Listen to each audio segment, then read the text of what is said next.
Chapter 19. I wake up to the tantalizing smell of bacon. After a yawn and a good stretch, I jump out of bed and look for the high priest. His bed is empty, and he's not in the room or the bathroom. No doubt he's preceded me to the kitchen. I'd better get down there before he eats my share of breakfast. I go down on all fours, race out of the bedroom, and when I reach the stairs, mount the banister and slide down. Faster and more fun. When I get to the kitchen, I can't believe what I see. The high priest, wearing an apron over his new clothes, is standing by the stove turning over strips of bacon in a pan. Then he walks to the fridge, opens the door, and takes out a carton of eggs. He goes back to the stove, takes an egg out of the carton, and with the same hand breaks it on the edge of a bowl. What he does next is even more surprising. Without looking, he throws the eggshell over his shoulder, and it lands in the garbage can. I say to myself he couldn't do that again if his life depended on it, when he breaks another egg on the edge of the bowl and performs the same trick. "Good shot!" I cry. "Oh, Rappahamon, you startled me. I thought I would surprise Elena by making breakfast." Well, she'll be surprised all right, but not as much as I've been, especially by his good aim. He's been really busy this morning. All of last night's dirty dishes and pots are in the dishwasher. He's left the door open, planning to add the morning dishes, but it seems to me the machine is already full. I want to help. I know how to use the dishwasher from watching Elena. I move a chair to the counter, stand on it, and reach for the box of detergent. I bring it over to the dishwasher, pour powder into the little opening for the detergent, then slam the door and push the button that makes the machine start. The dishwasher responds. Water is rushing through it. How satisfying. The high priest has finished cooking and is putting the bacon and eggs on 3 plates. He takes 2 of them from the counter to the table, covering one with a lid.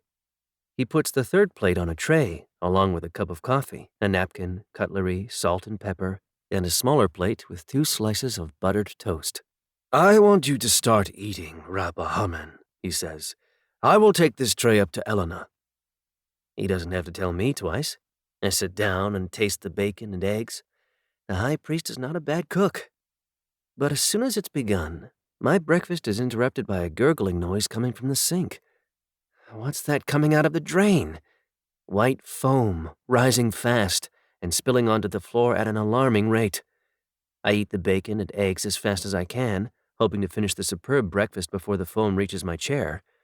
I think of the pyramid of berries that collapsed and spread on the floor of the pharaoh's bedchamber back when I first arrived at the palace. I'd better take my breakfast and finish it elsewhere before Elena comes down. 5 minutes later, I'm still hiding behind the couch in the living room when I hear the high priest frantically calling Elena from the kitchen. I hear her rush down the stairs and a minute later, scream. Then she wants to know who put the detergent in the dishwasher. I can't make out what the high priest is saying. Is he giving me away? I leave my hiding place only when I hear Elena's laughter. If she's laughing, she can't be angry anymore. I follow the sound of her laughter to the library, where she and the high priest are sitting on the floor surrounded by piles of papers and empty drawers. "Puss in boat," she says. "Come and help." My nickname. What a forgiving soul Elena has. I ask them what they're doing. "Looking for the spell, of course," she answers. "Of course." "I've studied the list of items my father bequeathed to the Metropolitan Museum," she says. "There's no mention of a papyrus. The library is the only logical place to look." I get down on all fours and help them search among the papers. Nothing. Then we look in all the books on the shelves. The spell is nowhere to be found. The high priest walks to the window and moves the curtain a few inches with one hand, keeping the other in his pocket. He's not really looking outside. He's thinking. Elena is lying on the red velvet sofa with one foot resting on my scratching post, the Chippendale chair. "I hate to say it," she says, "but I'm afraid my father might have destroyed the papyrus out of disappointment when he failed to revive my mother. I find it hard to believe he would destroy an ancient document, but he wasn't himself." She looks down at me, then across the room at the high priest. "Both of you are a sore sight. You've been cooped up here for 2 weeks. Tomorrow I'm going to take you out. I know you miss home, so I'm taking you to the Metropolitan Museum of Art to see the Egyptian collection. That's the closest thing to your home I can think of. Go out? Even the high priest is speechless. But first I must get you a pair of shoes, she says to him. Shoes and a coat. She leaps off the sofa and strides out of the library. I go to the kitchen for a snack and find a note taped to the dishwasher. Rappahamon, do not touch. It's signed Elena. She hasn't used my nickname. I give the infernal machine a wide berth and go to the fridge. The next morning, I'm abruptly awakened by the high priest's excited yelling. Wake up, Rappahamon! Wake up! I have finished my invention! Reluctantly, I open my eyes. He's standing by the side of the bed, dangling something over me. It looks like a tangle of leather straps that have been stitched together. The proud expression on his face tells me he thinks it's quite an achievement. But, for the love of Bastet, I can't fathom what it is. He must have read my mind.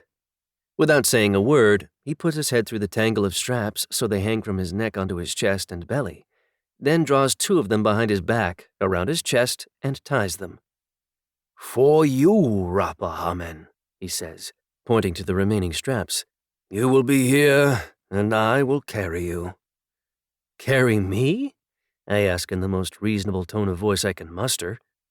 I have my own legs to carry me, both the feline way and the human way. I know you can walk, but this is the future. Or do I mean present? In any event, cats here do not walk around on their hind legs. Come to that, cats in Egypt do not walk around on their hind legs either. I begin to despair.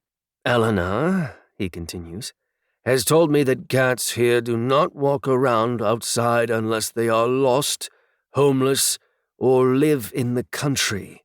Furthermore, cats are barred from museums, so if you want to go to the Metropolitan, you cannot be seen. That is where my invention comes in. Do you mean I'll become invisible? Yes, in the sense that my coat will hide you. Here, let me show you. Let me put your forelegs and hind legs through the straps. Stand up on the bed with your back to me.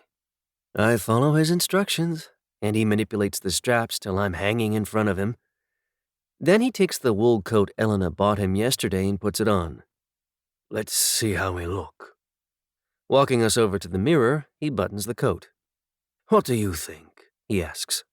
I can't see a thing. I dig a claw in his side. He gets the message and quickly unbuttons the coat. In the mirror, the high priest looks as if he has a furry baby attached to his chest and belly. I forgot to give you this, he says, handing me a tiny tube with a glass at each end. It is a looking device that you will put through the buttonhole in front of your face. It is flexible so you can see in all directions. Put your eye to it. You will see what I mean. He again buttons the coat, leaving one button undone, and I put the tube through the buttonhole, putting it to one eye and closing the other. I see him in the mirror.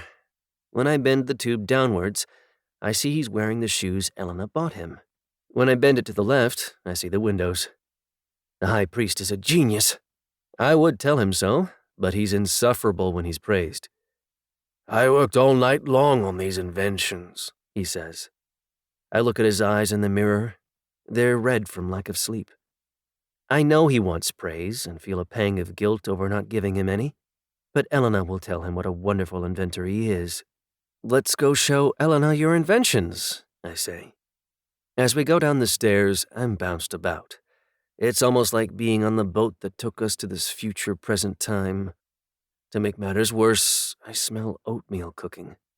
I still remember the first time Elena made it for us. We couldn't understand why anyone would want to eat it. When we enter the kitchen, Elena's standing by the table pouring steaming oatmeal from a pot into 3 bowls. Good morning, Elena, says the high priest, flinging his coat open. As she turns to us, she hits the bowl with the pot, sending it and its contents to the floor. That's my bowl. The gods are looking after me. Oh no, she's bending over. She's going to retrieve it. Wrong. She hasn't bent over to pick up the bowl. She's doubled over with laughter. She straightens and tries to compose herself, but it's useless. She goes into another fit. Tears are streaming down her face. She's hysterical. I recall what a ludicrous sight we made in the mirror and can't blame her for laughing. But I begin to feel sorry for the high priest. He must be even more hurt than he was when Elena laughed at his shoeless feet. I have never been so, he says in a pathetic tone of voice. I am so upset that words fail me. He lifts me up, drops me on the floor, and storms out of the kitchen. He'll sulk for hours. I'm sorry, Puss in Boat, Elena says when she stopped laughing. But the sight of you two was too much. Too much. I can tell she's trying to suppress further laughter. I'll apologize to Gato Hammond later. But right now his oatmeal is getting cold. You'll have to eat it. So much for the gods looking after me. She picks up the bowl, puts it down at my place at the table, and signals me to sit. By the way, Puss in Boat, why were you hanging on Gato Hammond's belly? If he carries me that way, he can hide me under his coat, and I won't be seen when we go outside. How clever of him. I'd better find him and apologize, she says, turning to leave. Don't wait for me.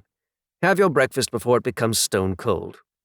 I don't have much time to find a place to dump the oatmeal. The garbage can? She might see it. Of course, the plant in the hallway. I pick up the bowl, keeping it as far away from my nose as I can, and run to the plant that's going to save my stomach.